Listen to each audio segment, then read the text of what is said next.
Thiès mu nekk nag dëkk bu taaru sur le plan histoire du mouvement syndical ndax bu ngeen fàttalikoo les cheminots ñoom ba léegi dañ koy jàngale ci histoire syndicale sénégalaise loolu daf ci bokk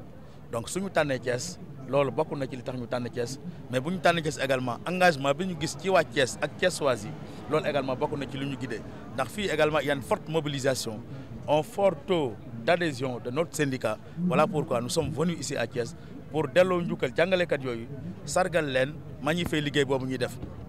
dañ ko organiser aussi pour tànn ci système éducatif à travers le pays ay identités remarquables yu nga xamante ni bi dañoo def liggéey bu mucc ayib liggéey bu taaru ci école publique sénégalaise ñu tànn leen pour sargal leen wane leen comme exemple aux générations futures ndax ñun comme ay ndaw lañ da ngay ndaw il faut mu am ku koy guider te ñooñu dañoo def lu rëy ci système bi te il faut que ñu wane sargal leen wan ñooñu li ñuy def moo tax ñu tànn ko fii Thiès sargal fi ay kilifa yu mag à travers le pays ñu jógee ba ay Saint-Louis ba ay Ross Béthio ñu sargal leen jàpp naa ne fu nekk ci Sénégal fi day ñu tànn leen sargal leen. ngeen jox code de formation professionnelle. waaw xam nga dañu ne comme le nouveau programme bu bees bi gouvernement du Sénégal bi ñëwee sous le régime du président Bassirou Diomaye Faye dafa indi lu ñuy wax un nouveau programme ñu naan ko agenda national de transformation systémique ñu ne comme gouvernement dafa c'est le mot transformation moo ñu ci gën a itteel ndax kat ñun suñu organisation syndicale ay at a ngi nii dafay wax ne benn manière kese lañ mën a doxal njàng mi ak njàngale mi ci réew mi mooy ñu jógee ci modèle d'enseignement bii nga xamante ne bi xale bi day dugg sëy ba dem université am ay diplôme am doctorat même dellusiwaat ci kër gi di ñaan papa lu muy ataaya wala mama lu muy ataaya loolu lañ ne amul jëmul kër parce que kooku amul qualification professionnelle même bu amee diplôme amul métier donc par conséquent loolu amul ko njëriñ loolu moo tax ñu ne nañ jóge ci étape boobu changer de modèle d'enseignement jóge ci enseignement général bi dem vers les enseignements professionnels pour que jàngal xale boobu di dugg ci enseignement boobu ñu tàggat ko ci ëllëg ki si biir dina am métier dina am qualification professionnelle mën a amal boppam njariñ mën a amal ay waajuram njariñ mën a amal askanu njariñ mën a amal état du Sénégal njariñ loolu moo tax ñu ne le modèle d'enseignement bi ñuy préconiser ñun mooy l'enseignement professionnel loolu moo tax le mot transformation itteel ñu par rapport au nouveau programme bi gouvernement bi définir loolu mooy si li nga xamante ne bi ñu ci foofu lañ loolu lu ñu mën gën a itteel ci mbir mi c'est vrai que syndicat yi ak patronat bi ak le gouvernement du Sénégal signé nañu ko mu nekk c'est vrai que lu ñuy rafetlu parce que réew mi dafa war a nekk ci dal pour que économie bi mën a dox pour que réew mi mën a dem ci kanam rafetlu nañ ko naam mais ñun li ñu itteel mooy dañoo am ay préoccupations yu taxaw ne këtt na jon itteel ëllëgu jàngalekat yi ñu naan leen les enseignants décisionnaires ñooñu également ay situation la bu métti ak l'âge de la retraite des enseignants à 65 ans dañoo gis ne kat nguur gi daf ñu dig feeg depuis ñaari weer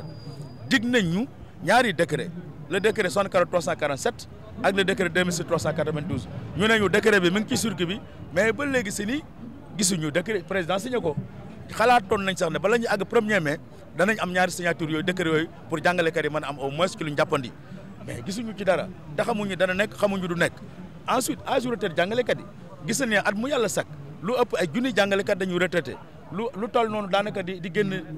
di décédé am ñoo xamante ne bi dañuy dem ci beneen fan système bi di gën di ñàkk di gën a dellu gannaaw te état bi recruté wul nombre jàngalekat bu toll noonu looloo tax ñu ne nag nañu jël l'âge de la retraite yóbbu ko à 65 ans su ko defee école bi dina ci gagné état dina ci gagné jàngalekat yi dina ci gagné système bi mën a jëm kanam ndax ñun que notre organisation son cœur de métier c'est le développement te le développement nañ koy tàmbale d'abord ci le développement de l'enseignant comme bala nga naan naam ne fa tant que système bi tant que jëluñu jàngalekat bi jiital ko mettre ko au cœur des préoccupations bu fekkee dañuy bëgg a développer système éducatif également dañuy nax suñu bopp wax naa ko ci négociation yi bala ñuy dem ci pacte bi devant le gouvernement nee naa leen programme bi président Diomaye tëral muy agenda national de transformation axe 2 bi dañ ko teg sur le capital humain mooy doomu aadama nu ñu koy tàggatee ëllëgëm ak nu muy suqalikoo dama leen wax ne leen bu ñu bëggee axe 2 boobu ñu réaliser ko ci jàngalekat yi lay jaar ci école yi lay jaar sinon kenn du ko réaliser ndax njàng ëllëgu réew développement réew ci njàng ak njàngale moo koy taaw réew mu la gën a ëpp taux de scolarisation moo la gën a suqaliku te kon ñun nag comme dañuy bëgg a suqaliku dañoo bëgg a transformer wu donc loolu moo tax ñu ne nañu mettre l'accent sur l'enseignant nekk au cœur des préoccupations pour que njàng mi ak njàngale mi jëm. Déjà déposé nañ préavis de grève depuis très longtemps léegi comme ñun dañ ne woon dañuy accompagner la dynamique du fait que le nouveau régime dafay door di installé wu nañu xool ba xam fan la jëme ak ñun surtout que diggoon nañu ñaari décret yooyu ak AGEROUTER bi également ñu ngi ko doon wax ba secteur public bi sax léegi daanaka ñëpp bëgg nañ ko ñu jàppoon na ñaar yooyu comme ñu ngi doon dugg ci pacte bala ñuy àgg ci conférence sociale gouvernement du Sénégal dana d'accord ak ñun ñaari fànn yooyu mais comme que kat gaañi waxaguñ ci lenn ñaari décret yi xamuñu ne président dana ko signé xamuñu du ko signé jàngalekat yaa ngi dem retraite di tàbbi ci ndóol gu maar day tali te AGEROUTER bi kenn xamul danañ ko def xamul duñ ko def loolu moo tax ñu ne ñu daal ay ndaw lañ nous sommes nag un syndicat de revendication jàngalekat yii ñu dajale fii ak ñeneen ñi ñëwul partout au Sénégal yoon bi ñu tracé ne fii ngeen di jaar allah kulli alal yoon boobu la ñuy jaar bu ñu nee suba gannaaw suba songu leen ngeen dem grève suba baa kii bu nga xam ne dana dem grève bu nee nañu xaarandi ñu xaarandi mais daal tout dépendra de ce li jàngalekat yi bëgg suñu bëggee ñu dem grève mais daal li ma ci xam mooy ñun tant que gouvernement du Sénégal réglé wul question décisionnaire relevé wut AGEROUTER jàngalekat yi su boobu moo xam ne stabilité du mën a am ci njàng mi ak njàngale mi parce que ñaari question yooyu moom moo taawu stabilité bi moom mooy garantie stabilité bi. Oui, effectivement, nous avons choisi d'organiser la deuxième édition de la journée nationale du SADEF ici à Thiès, dans cette ville chargée d'histoire, pour vivifier le syndicalisme, faire en sorte que l'action que nous sommes en train de produire dans ce pays-là soit connue par les Thiessois et les Thiessoises, mais également une manière de rendre hommage aux enseignantes et enseignants du Sénégal, mais particulièrement les enseignantes et enseignants qui sont ici à Thiès. Nous avons choisi d'organiser la deuxième édition de la journée nationale du SADEF ici à Thiès, comme vous le savez, avec un thème qui parle de la professionnalisation des enseignants dans un contexte marqué, comme vous le savez, par la transformation systémique au Sénégal, du fait que dans notre pays, nous avons un nouveau agenda, un nouveau programme bâti par les nouvelles autorités. Et ce programme reste centré sur la transformation. Et à nos jours, nous avons estimé depuis fort longtemps que la seule manière de développer le système éducatif, c'est de procéder par sa transformation, de passer à un enseignement général vers un enseignement professionnel. Parce que vous le savez, l'élève se met à l'école jusqu'à l'université, part des diplômes, revient à la maison, demande de quoi faire le thé. Alors qu'avec le système professionnel, très tôt, l'élève peut être orienté à des filières scientifiques lui permettant d'avoir une qualification professionnelle et plus tard un métier et d'être utile à lui-même, à sa société et d'être productif. Voilà pourquoi notre action nous s'inscrit dans ce paradigme de la transformation systémique. Et c'est la raison pour laquelle nous avons inspiré donc, ce thème pour permettre effectivement à l'État du Sénégal de s'en inspirer et d'aller aussi continuer dans cette logique-là. Mais comme vous le savez, notre organisation est un syndicat de revendication. Nous sommes un syndicat autonome, centré sur les revendications, centré sur le développement, qui est le développement d'abord de l'enseignant. Parce que comme on le dit en Wolof, on ne pourra jamais asseoir un système éducatif performant et de qualité si on ne met pas l'enseignant en avant. Et c'est la raison pour laquelle le SADEF a choisi de mettre l'accent sur l'enseignant, de mettre l'accent sur les enseignants. C'est pourquoi nous avons choisi aussi, à travers ce thème, de rendre hommage à d'éminents enseignants qui ont rendu un vibrant service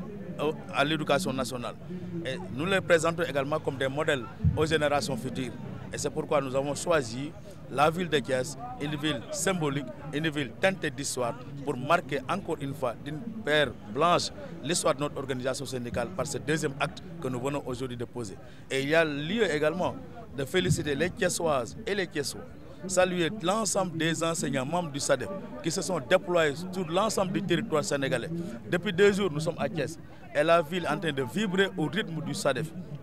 Et voilà pourquoi nous remercions tous ces enseignants-là et nous les saluons vivement. Nous saluons également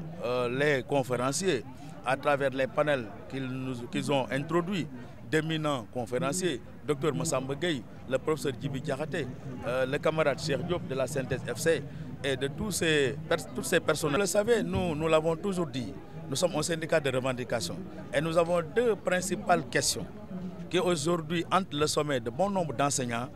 et qui reste pour nous notre leitmotiv, notre cheval de bataille, notre action de tous les jours. C'est la question relative justement à la situation des enseignants décisionnaires. Cette question lancinante, prégnante et à la limite dégradante pour laquelle nous sommes toujours en lutte pour que le gouvernement règle cette question. On nous a promis la signature de 2 décrets. le décret 64-347 du 12 avril 1974 et le décret 2006-392 du 27 avril 2006, relatif justement au statut de ces enseignants décisionnaires-là. Mais jusque-là, rien. Nous avions même espéré qu'avant le 1er mai, on aurait ces décrets-là. Mais jusqu'à présent, rien de tout cela. Le gouvernement fait bouche bée.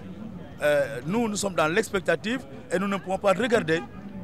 les enseignants décisionnaires continuer à juger dans cette situation délicate et d'aller à la retraite pour tomber dans la déchéance morale. Nous avons également mis l'accent sur la retraite des enseignants à 65 ans. C'est une question nodale, une question capitale, à la limite une question d'intérêt vital. Comme vous le savez tous, il y a un déficit criard d'enseignants. À la limite même, c'est une pénurie d'enseignants qu'il y a dans notre pays. L'État du Sénégal peine à recruter d'enseignants.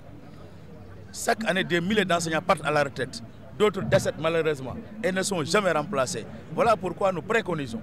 une solution palliative de prolonger le séjour de ces enseignants-là à l'école pour permettre au système éducatif d'en gagner. En prolongeant l'âge de la retraite des enseignants à 65 ans, le système éducatif en gagne, l'État en gagne, mais également les enseignants en gagnent. Et ça va impulser le développement. Voilà pourquoi nous mettons l'accent sur ces deux questions-là. Du fait que ces deux questions, nous ne les avons pas vues dans ce pacte matérialisé par le gouvernement, nous disons que ce pacte ne nous engage pas. Et comme nous avons déposé un préavis de grève, mais si les camarades nous donnent l'occasion et nous demandent d'aller en action, mais il est évident que nous irons en action. Parce que nous, notre action s'inscrit toujours dans la préoccupation des enseignants. Nous disons que notre action s'inscrit dans celle du peuple et que nos préoccupations intègrent celles des populations. Les populations sont les populations enseignantes. Si effectivement tous ces enseignants-là optent pour une logique de lutte, mais il est évident que nous y irons. L'école n'a pas encore fermé ses portes. Et voilà pourquoi nous préconisons, nous,